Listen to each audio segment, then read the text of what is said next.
नमस्कार दोस्तों। उत्तराखंड के चमोली में 7 साल बाद एक बार फिर से कुदरत का कहर टूटा है। ग्लेशियर फटने से भारी तबाही हुई है। चमोली के रेणी गांव के पास से ग्लेशियर टूटा और वहां 150 से ज़्यादा लोग बह गए। ये सभी लोग ऋषि गंगा पावर प्रोजेक्ट में काम कर रहे थे। धौलीगंगा नदी में अचानक जलस्तर बढ़ने से तेज बहाव के कारण इन लोगों के लापता होने की आशंका है।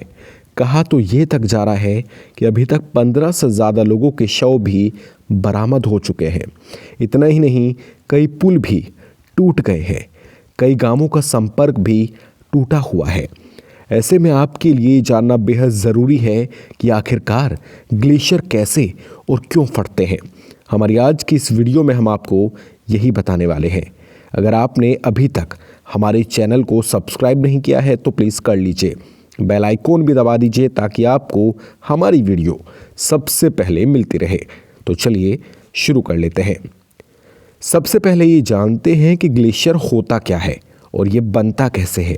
दरअसल ग्लेशियर पहाड़ों की ऊंची चोटियों पर सालों तक भारी मात्रा में एक ही जगह बर्फ जमने से बनता है। ग्लेशियर दो तरह के होते हैं, अल्पाइन और आइस शीट्स। पहाड़ों के ग्लेशियर को अल्पाइन कैटेगरी में रखा जाता है। वैसे तो ग्लेशियर टूटने के कई कारण होते हैं, लेकिन सबसे प्रमुख कारण गुरुत्वाकर्षण बल होता है। वहीं ग्लेशियर के टूटने या फटने का दूसरा बड़ा कारण ग्लेशियर के किनारों पर टेंशन और ग्लोबल वार्मिंग है। ग्लोबल वार्मिंग की वजह से ग्लेशियर का बर्फ तेजी से पिघलने लगता है और उसका एक हिस्सा टूटकर अलग हो जाता है। ग्लेशियर का जब कोई बड़ा टुकड़ा टूटता है तो उसे काल्विंग कहते हैं। ग्लेशियर फटने के बाद उसके भीतर ड्रेनेज ब्लॉक में मौजूद पानी अपना रास्ता ढूंढ लेता है और जब ये ग्लेशियर के बीच से बहता है तो बर्फ के पिघलने का रेट भी बढ़ता जाता है। इससे उसका रास्ता बड़ा होता जाता है और पानी का एक सैलाब आता है। इससे नदियों में अचानक बहुत तेज़ी से जलस्तर बढ़ने लगता है।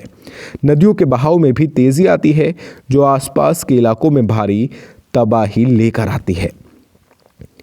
आपको बता दें कि छोटे मोटे ग्लेशियर आए दिन टूटते रहते हैं, लेकिन बड़ा ग्लेशियर 2 या 3 साल के अंतराल पर गिरता है, जिसका पहले से अंदाज़ा लगा पाना बिल्कुल संभव नहीं होता। चमोली में ग्लेशियर फटने के बाद देवप्रयाग और सभी नदी किनारे बसे गांव के लोगों को नदी के तट को छोड़कर सुरक्षित स्थानों पर चले जाने की चेतावनी जारी की गई है। प्रशासन भी एक्टिव मोड में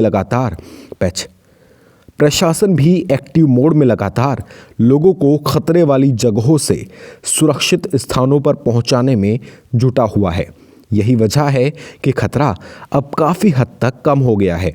सरकार भी कह रही है कि उसकी तरफ से ठोस एक्शन लेने में कोई कोरो कसर बाकी नहीं छोड़ी जाएगी। बाकी दोस्तों, इस पूरे हादसे के बारे में आपका क्या कहना है, कमेंट सेक्शन में हमें प्लीज़ ज़रूर बताइएगा।